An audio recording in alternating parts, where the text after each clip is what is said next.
Queridos, abram comigo em Marcos, capítulo 10, do versículo 46 ao 58. Marcos, capítulo 10, do 46 ao 52. Evangelho segundo Marcos, capítulo 10, do versículo 46 ao 52.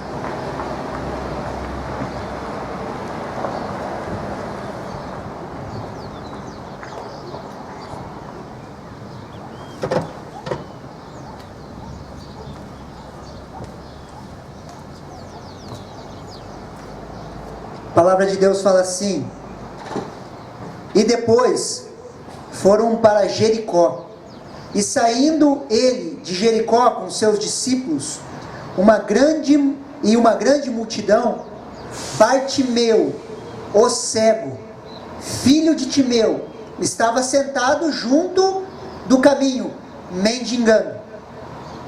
E ouvindo que era Jesus de Nazaré, começou a clamar e dizer: Jesus, filho de Davi, tem misericórdia de mim. E muitos o repreendiam para que se calasse, mas ele clamava cada vez mais: Filho de Davi, tem misericórdia de mim. E Jesus, parando, disse que o chamasse. E chamaram o cego e disseram-lhe: tem bom ânimo, levanta-te, ele te chama. E ele, lançando de si a sua capa, levantou-se e foi ter com Jesus. E Jesus, falando, disse-lhe: o que queres que eu te faça? E o cego lhe disse: mestre, que eu tenha vista. E Jesus lhe disse: vai, a tua fé te salvou. E logo viu e seguiu Jesus pelo caminho. Amém, queridos? Essa história, queridos, é do cego que se colocam como cego de Jericó. Quando às vezes falamos, queridos, e damos exemplo de Paulo, de Pedro, de João, até mesmo os exemplos de Jesus, aplicando a sua palavra nas nossas vidas, queridos, muitas vezes, muitos de nós se sentem tão distantes. Na nossa cabeça logo vem: não, mas aquele é Paulo, aquele é Pedro. E quando nós pegamos esse fato, essa história bíblica, queridos, nós olhamos para Bartimeu e nós conseguimos nos identificar. Nós começamos a olhar para ele e falamos: se funcionou com um cego, um mendigo, funciona comigo também. E nós nos identificamos com ele, queridos. Nós olhamos para ele e nós achamos que é possível acontecer algo também nas nossas vidas. Achamos que nós conseguimos nos encaixar e nos enquadrar e nos identificar com Bartimeu, queridos. Quando nós olhamos para essa história, queridos, nós nos identificamos com ele. Bartimeu, queridos, não era o nome desse cego. A palavra Bartimeu significa filho de Timeu. A palavra de Deus, a Bíblia, ela não traz o nome do filho de Timeu. Só o identifica como Bartimeu, ou o filho de Timeu, e que estava à beira do caminho mendigando, queridos.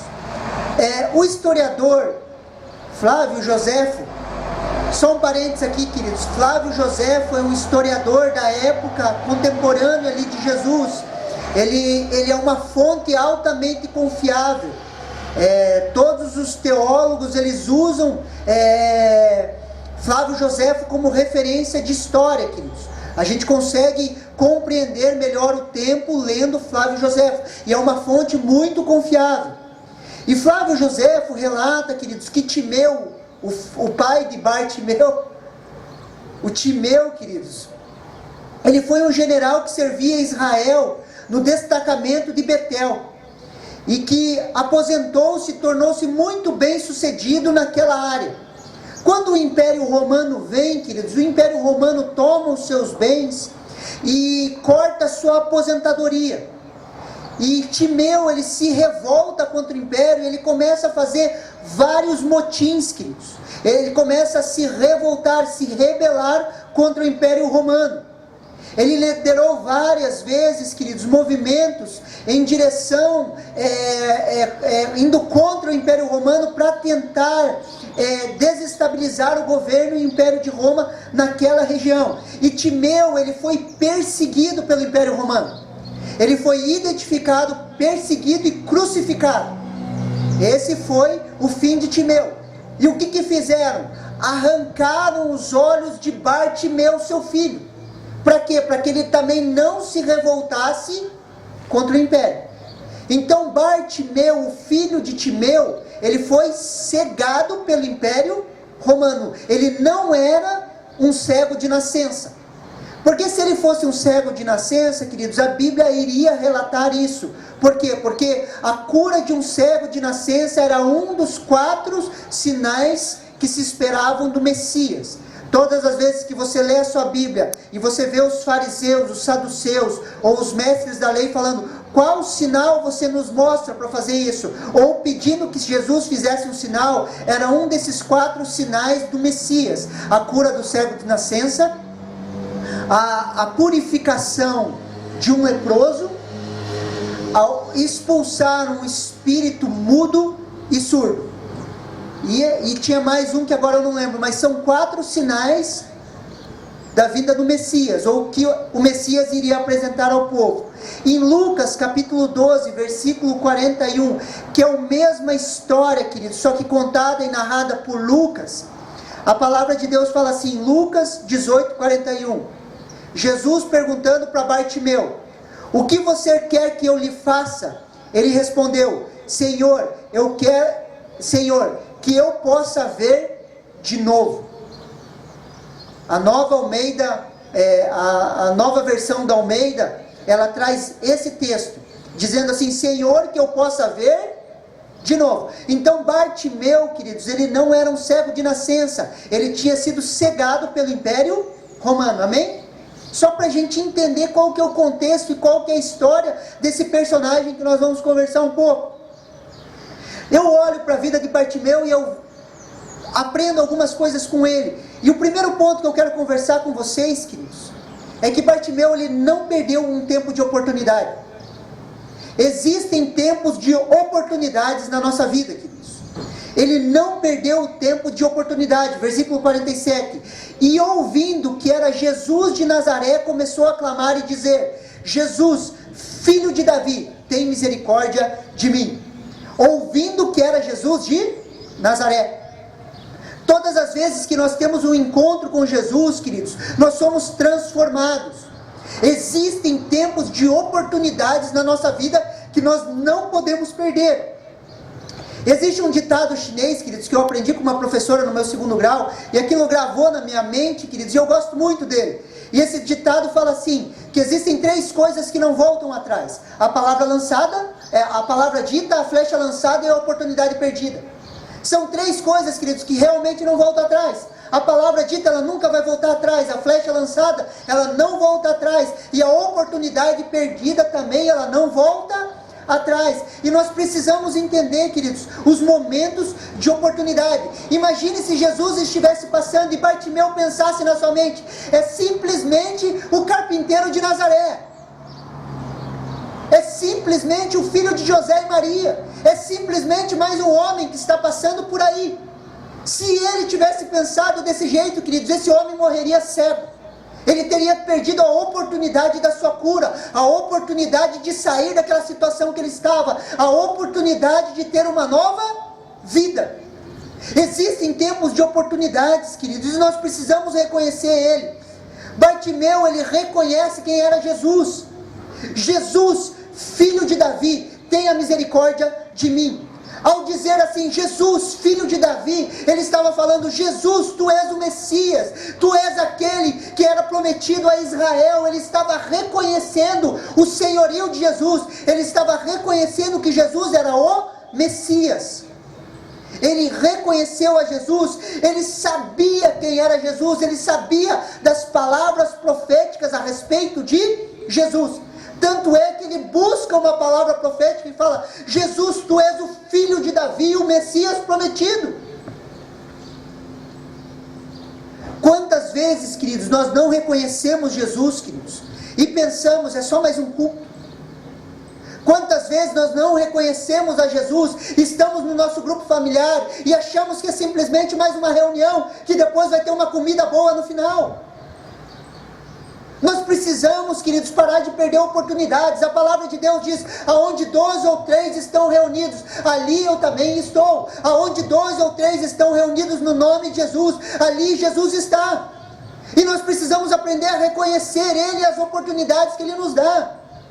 Queridos, quando nós viemos, nós estamos nos preparando para vir para um culto como esse, o que nós devemos imaginar, queridos? É simplesmente mais um culto? Ou é uma oportunidade de ter um impacto com a presença de Jesus? É a oportunidade de ser livre, é a oportunidade de recuperar a visão, é a oportunidade de ser curado, é a oportunidade de ser transformado, é a oportunidade de chegar mais perto de Deus, é a oportunidade de receber algo de Deus que transforme a minha vida.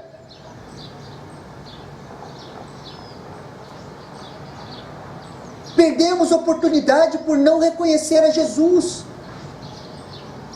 Perdemos oportunidade simplesmente por achar que é só mais um evento.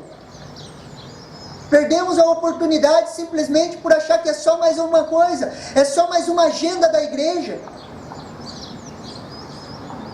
Qual é a sua expectativa para um culto como esse, queridos? Qual que é a expectativa gerada no seu coração? Você pode pensar, é só mais um culto. Ou você pode pensar, é a oportunidade de eu ter um encontro genuíno com Jesus e ser transformado na minha vida, onde cadeias vão ser quebradas, onde correntes vão ser estraçalhadas, onde o príncipe da paz vai tocar o meu coração com paz, onde o Senhor Jesus vai restaurar áreas da minha vida. Esse homem, ele não perdeu a oportunidade. Quando ele ouviu que era Jesus de Nazaré, queridos, ele se expôs, ele começou a gritar, Jesus, filho de Davi, tem misericórdia de mim. Se ele permanecesse calado, queridos, ele continuaria cego. Em tempos de oportunidade, queridos, nós vamos ter resistências. Achamos que oportunidade é ausência de resistência ou de trabalho, mas não é. A oportunidade gera novos trabalhos, queridos. A oportunidade gera oportunidades para nós nos esforçarmos mais, crescermos mais, avançarmos mais. Nós podemos olhar, queridos, para essa pandemia e achar, estamos fora do templo, que coisa ruim. Ou nós podemos olhar, estamos profetizando sobre a colônia, estamos em um lugar central, onde nós liberamos palavras, onde nós levantamos um altar de adoração. A oportunidade para hoje, queridos, é transformar, queridos, o ambiente dessa colônia, através da pregação do evangelho e da adoração. Nós não estamos cantando músicas, queridos, nós estamos levantando altares de adoração, nós estamos confrontando Satanás e seus demônios. E vão ter resistência. Versículo 48, e muitos o repreendiam para que se calasse, mas ele cada vez mais gritava, filho de Davi, tem misericórdia de mim. E muitos os repreendiam. Muitos quem? Os discípulos de Jesus, queridos, os que andavam com Jesus. Aqueles que estavam andando com Jesus estavam repreendendo o cego. Era a resistência, queridos. Muitas vezes achamos que a resistência vai ser externa, mas muitas das vezes a resistência vai ser interna, vai ser daqueles que andam com Jesus.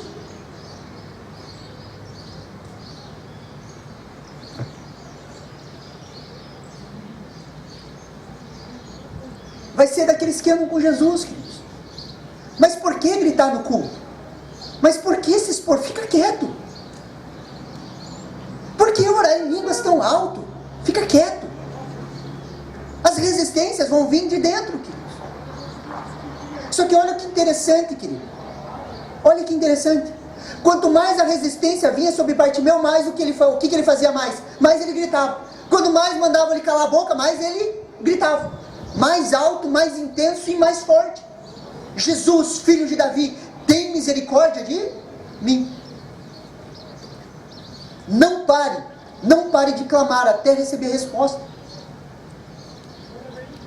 Se posicione, não pare, queridos. Versículo 49. E Jesus, parando, disse que o chamassem, chamando o cego, dizendo-lhe, tem bom ânimo, levanta-te, Ele te chama. Tenha bom ânimo, levante-se, porque Ele te chama. Todas as vezes, queridos, que Jesus nos chama, Ele vai falar: tenha bom ânimo, levante-se. Para respondermos ao chamado de Jesus, queridos, precisamos ter bom ânimo e precisamos nos levantar. Precisamos nos levantar. Por isso, tenha bom ânimo, se levante. Ele está disposto a trocar as suas vestes. Tenha bom ânimo, queridos. Tenha bom ânimo. Ele está disposto a trocar as suas vestes. No versículo 50 fala assim: e ele, lançando de sobre si a capa, levantou-se e foi ter com Jesus. Bartimeu, queridos, ele usava uma capa, e essa capa era um alvará, queridos. Era um alvará para que ele pudesse mendigar. Para poder mendigar, queridos, no Império Romano, ele tinha que passar por uma avaliação. E como o Império mesmo cegou ele, eles sabiam que ele estava cego. E o que o Império Romano fazia? Dava uma capa para a pessoa, ela usava essa capa e ela tinha autorização para ser mendigo. Ele tirava o alvará de mendigo. E essa capa representava esse alvará diante do Império Romano com a autorização para que ele pudesse mendigar. A capa servia, queridos, para declarar a sua posição de mendigo, a sua deficiência. Aquela capa simbolizava, queridos, a sua posição. E eu e você precisamos tirar essa capa de mendigo de nós. Nós precisamos arrancar essa capa, queridos. E essa manhã, de forma profética, eu quero te dizer que Deus vai arrancar, ou vai te chamar a arrancar essa capa de mendigo. A pergunta é: quais as capas estão te rotulando? Quais as capas, não o Império Romano, mas o Império das Trevas colocou para você ficar mendigando? Quais as capas estão na sua vida? Quais as capas foram colocadas sobre você? A capa do fracasso? A capa da incapacidade? As vozes que dizem que você não pode, que você não consegue, que você é burro? Quais são as capas que foram colocadas nas suas costas? Qual é a área da sua vida que você vive mendigando? Mendigando atenção? Mendigando amor? Quais são as capas que o Império das Trevas, queridos, tem colocado sobre as suas costas? Qual é a capa que você precisa tirar hoje para receber uma nova veste? Quais foram as palavras que disseram a você? Queridos, nós estamos há 3 anos e meio aqui na colônia. E eu nunca encontrei um lugar, pelo menos que eu vivi e pastoreei, tão forte, onde rótulos são colocados em pessoas. A maioria das pessoas que nós conversamos, ou falamos, ou nós perguntamos: fulano de tal, você conhece? Conheço, pastor, é daquela família lá não presta, pastor. Já é rotulado e colocado uma capa. Aquele lá, pastor, cabeça dura, burro igual uma porta, pastor, aquele lá não muda. Aquele lá nem o poder de Jesus muda, mais uma capa. E se você perguntar, queridos, todas as famílias aqui, a maioria, não, vamos falar todas, tem uma capa e um rótulo. Vocês são daqui, vocês sabem do que eu estou falando. E eu quero dizer que essas capas, esses rótulos vão ser arrancados de você nessa manhã. Quais são as capas? Quais são os rótulos? Quais são os pensamentos que te prendem? Pensamento de tristeza, solidão, medo do futuro. São capas, queridos, que o Império das Trevas joga nas nossas costas. Que, pastor, é possível ser filho de Deus e ter uma capa ao mesmo tempo? Sim. Olha um exemplo. Lucas capítulo 15, versículo 29 ao 31, fala do irmão do filho pródigo. A palavra de Deus fala assim: mas ele respondeu ao pai: faz tantos anos que te sirvo, e nunca sirvo o Senhor, e nunca transgredi um mandamento seu. Mas o Senhor nunca me deu um cabrito sequer para fazer uma festa com os meus amigos. Mas quando veio esse seu filho, que sumiu com os bens do Senhor, gastando tudo com prostitutas, o Senhor mandou matar o bezerro gordo para ele? Então o pai respondeu: meu filho, você está sempre comigo. Tudo que eu tenho é seu. Lembra lá o filho pródigo? Pega uma parte da herança, gasta tudo. Quando ele volta, o pai faz uma festa. O irmão mais velho fala: como que pode? Esse cara gastou tudo com prostitutas e você dá o bezerro gordo. Era aquele que estava sendo reservado. O bezerro gordo para ele fazer uma festa. E para mim o senhor nunca me deu um cabrito. Ele era filho, mas tinha mentalidade do quê? De empregado. O pai olha para ele: eu não estou entendendo o que você está falando. Tudo que é meu é seu.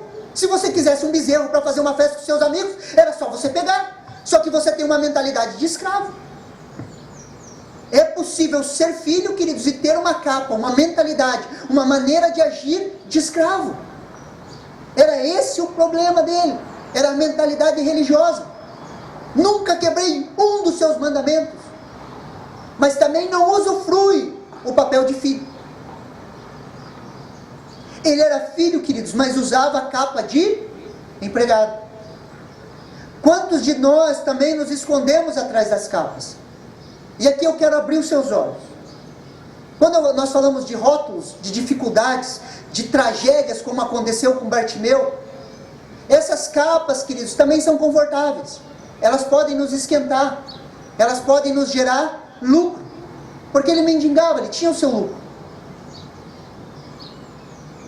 E quantas pessoas se escondem atrás das suas vidas difíceis? Quantas pessoas se escondem atrás das capas, dizendo: olha como que minha vida foi difícil, é por isso que eu sou assim. Pastor, eu não tenho expectativa de vida, eu não tenho sonhos, porque a minha vida foi difícil. Queridos, a vida de Bartimeu foi extremamente complicada. Só que ao chamado de Jesus, ele faz o quê? Arranca a sua capa. Arranca aquela velha vida. Fala: eu não quero viver desse jeito.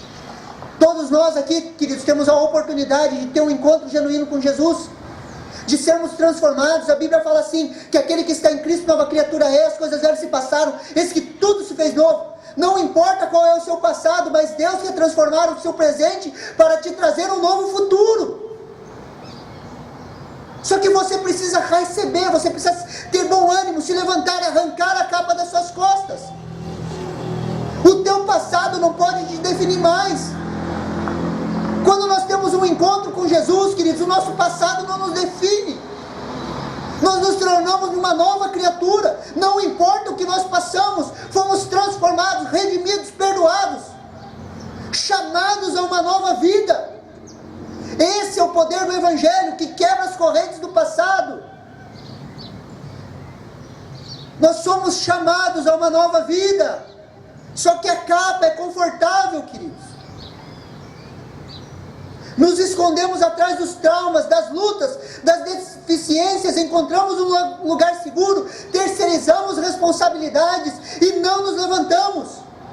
Porque a culpa é da minha capa, é do meu passado difícil. E eu encontro um abrigo nisso e não largo isso.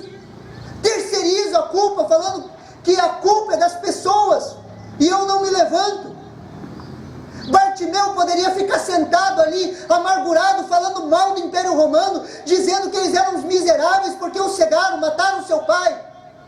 Mas ao encontro de Jesus, ele larga essa capa de passado, dessas dores, e ele vai de encontro a Jesus, e ele é transformado.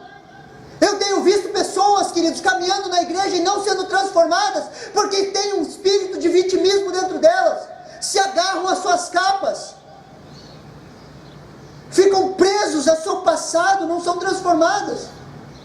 E essa é a pior dor de um pastor, de você ver dia após dia, mês após mês, ano após ano, não haver transformação na vida das pessoas, simplesmente porque não assumem responsabilidade, sempre terceirizam, sempre culpam os outros. A culpa é do meu marido, a culpa é dos meus filhos, a culpa é do meu pai, a culpa é daqueles que me fizeram mal.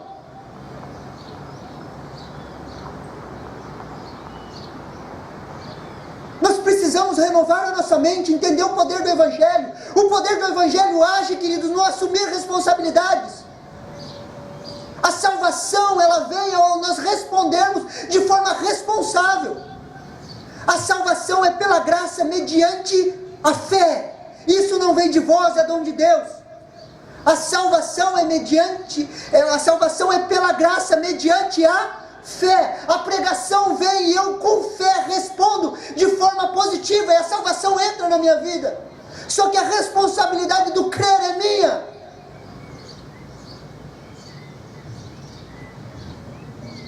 A responsabilidade de responder de forma positiva a pregação do Evangelho é minha. Eu trabalho com libertação, queridos, e muitas pessoas acham que a libertação é uma vacina. Pastor, ora por mim, expulsa esse demônio para que a minha vida mude. Queridos, o processo de libertação, eu acredito, queridos, eu acredito no agir de demônios na vida das pessoas, e nós podemos sim expulsar esses demônios, mas o fechar a porta é responsabilidade nossa. O mudar as nossas atitudes, a nossa maneira de pensar, o agir é nosso, e não dá para terceirizar.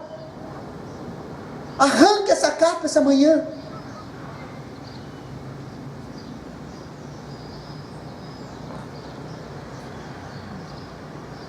A promessa de Deus, queridos, são novas vestes. Quando arrancamos a capa, Ele nos dá novas vestes. Olha o que Isaías 61:3 fala: e pôr sobre os que choram em Sião uma coroa em vez de cinzas, óleo de alegria em vez de pranto, manto de louvor ou vestes de louvor em vez de espírito angustiado. Eles serão chamados carvalho de justiça, plantados pelo Senhor para a sua glória. Manto de louvor ou vestes de louvor em vez de espírito angustiado. Arranque hoje essa capa de angústia e receba o manto de louvor. Nós vivemos angustiados, queridos, porque nós vivemos com esse manto, com essa capa, e nós precisamos arrancar isso e receber o manto de louvor. Não importa a circunstância ou a situação, nós precisamos aprender a louvar a Deus. Queridos, ontem eu fui extremamente ministrado por um amigo meu. Eu fui na casa dele, ele tem um filho, queridos, o nome dele é Isaac, da idade do meu filho. Só que ele teve um problema, queridos, um problema genético. E a criança dele não responde a nenhum estímulo, queridos. E ele já teve, há 2 anos atrás, uma menina que é da idade da Aline. Ela viveu 6 meses e ela não aguentou, queridos, ela faleceu. E ele está lá hoje, queridos, com o Isaac, na sua casa, cheio de aparelhos. Ele teve que reformar toda a sua casa para levar o seu bebezinho para casa, e o seu bebezinho não responde a estímulos, querido. Nós estamos esperando um milagre. Ele usa o respirador mecânico. Eu entro na casa dele, queridos, e uma presença de Deus sobrenatural. E a coisa que ele me fala: não importa o que eu estou vivendo, eu estou louvando e adorando a Deus. Um homem e uma mulher maduros na fé. Eu fui lá para orar por eles, queridos, e eu fui ministrado. E às vezes, se a gente tem um probleminha, queridos, nós já colocamos um espírito de angústia e achamos que o mundo vai acabar. Nós precisamos renovar nossa mente, nós precisamos vestir esse manto de louvor. Não importa a situação que você está passando, não murmure, louve a Deus. Louve a Deus. Você tem esse manto, é promessa de Jesus, é seu. Na Bíblia, queridos, o trocar as vestes simboliza mudança de vida. Por exemplo, nós vemos na vida de José 5 trocas de vestes, e cada troca de veste era um estágio da vida de José. A primeira troca de veste foi quando seu pai deu a sua túnica listrada, nova, e trouxe destaque a José dentre os seus irmãos. A segunda troca foi quando arrancam dele aquela veste, colocam uma outra veste e jogam ele na cisterna. A última troca de veste é quando o imperador, o faraó, troca suas vestes e coloca vestes de governador. E se você for ver na vida de José, cada fase da sua vida é simbolizada por uma troca de vestes. Na Bíblia, queridos, no Novo Testamento, queridos, e em toda a Bíblia, as trocas de vestes, queridos, são mudanças de estágio de vida. Quando Bartimeu arranca aquela capa, ele está arrancando de forma profética e entrando em uma nova vida. No Novo Testamento, queridos, nós temos a palavra revestir. Você vai encontrar em vários textos bíblicos a palavra revestir. Quer ver? Gálatas 3:27.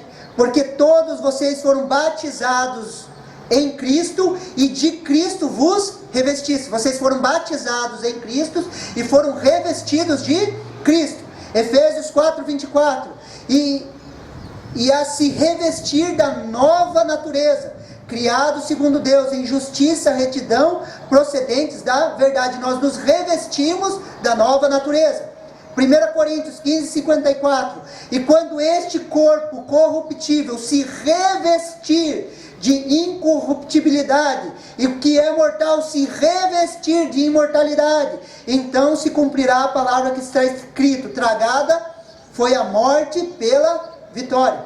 Quando o nosso corpo mortal for revestido. O que a palavra revestir significa, queridos? A palavra revestir, no original, ela significa literalmente entrar numa roupa, vestir, revestir-se, com o entendimento, sabe quando você coloca uma roupa de lycra bem apertadinha? É isso que é revestir. Por isso que a Bíblia fala, revestivos, vistam da nova natureza. Se vistam da nova natureza. Quando o nosso corpo mortal for revestido, se vestir de imortalidade, a morte vai ser tragada. Não vai existir mais morte, porque o nosso corpo vai ser transformado, vai ser revestido de imortalidade. Para receber isso novo, queridos, nós precisamos largar o velho.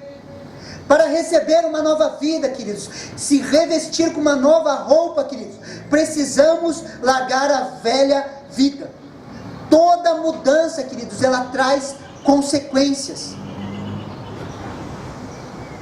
Quer ver um exemplo? Bartimeu, quando ele larga a capa, ele vem diante de Jesus, Jesus cura os seus olhos. No outro dia, o que ele ia ter que fazer? Procurar emprego. Ele ia ter que começar a trabalhar. Sim ou não? De forma lógica. Ele ia ter que sair da posição de mendigo e assumir suas responsabilidades. Ele ia ter que se tornar uma pessoa produtiva. Ele ia ter que sair da mendigância, queridos, para se tornar uma pessoa produtiva na sociedade. Quando ele fala assim, eu quero que você me cure os olhos, eu quero voltar a ver. Jesus cumpre aquilo nele e no outro dia ele tinha que procurar. Por que Jesus pergunta, o que você quer que eu faça? Bartimeu tinha dois problemas, queridos. Ele era mendigo e cego. Ele podia falar assim, eu sou cego, quero continuar cego, mas me faz rico, Jesus. Podia ou não podia? Mas Jesus queria saber, o que você quer que eu te faça? Você tem alguns problemas aí. Ele fala, não, eu quero voltar a ver. Porque se eu voltar a ver, eu volto a trabalhar. Eu não preciso de um milagre para ficar rico. Eu quero ser produtivo, eu quero trabalhar. Você consegue me entender? Toda mudança, queridos, ela traz as suas consequências. E em termos, queridos, preste muita atenção aqui, eu quero que você me entenda bem. Em termos, ser mendigo não é tão ruim assim. Eu tenho conversado com alguns. Queridos, eu trabalhei muito tempo, queridos, na rua, evangelizando pessoas de rua, trazendo sopa, alimentos. A gente ia nas ruas, queridos, e sentava e conversava com os mendigos. E uma vez um amigo meu, queridos, debaixo de muita pressão, ele estava estudando, ele queria ser piloto de avião, e hoje ele é piloto de avião, mas ele estava debaixo de muita pressão, sabe aquela fase entre 18 e 20 anos, que você tem que decidir muita coisa, ele debaixo de muita pressão, tinha uns mendigos que dormiam perto de casa ali, ele falou, eu vou dormir com os mendigos, eu vou ver qual que é essa vida, e ele foi dormir, ficou uns dias com os mendigos lá, depois ele chegou para mim e falou assim, não é tão ruim ser mendigo não, cara.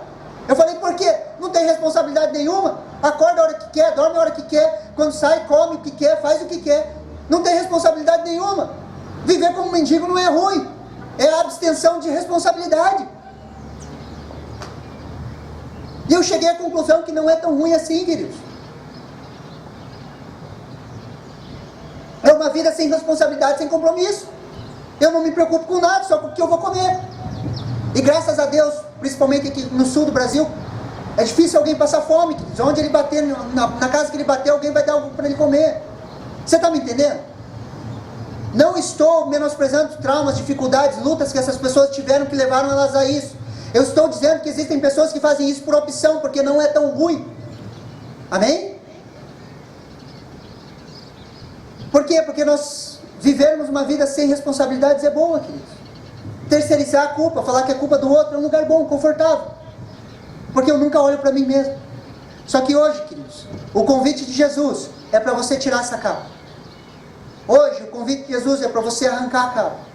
De forma profética, falar, eu quero essa nova vida. Eu quero ser revestido de Cristo. Eu quero ter a mentalidade de filho. Eu quero ter o bom ânimo. Eu quero me levantar.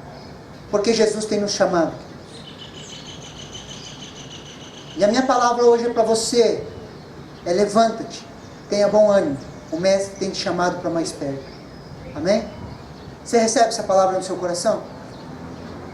Você recebe essa palavra no seu coração, queridos? Que essa palavra traz a transformação na sua vida. Que o exemplo desse cego, filho de Timeu, marque o seu coração. Que essa história de tragédia possa produzir frutos. E frutos de arrependimento no nosso coração. Eu gostaria de orar por você. Eu queria te convidar para você fechar os seus olhos.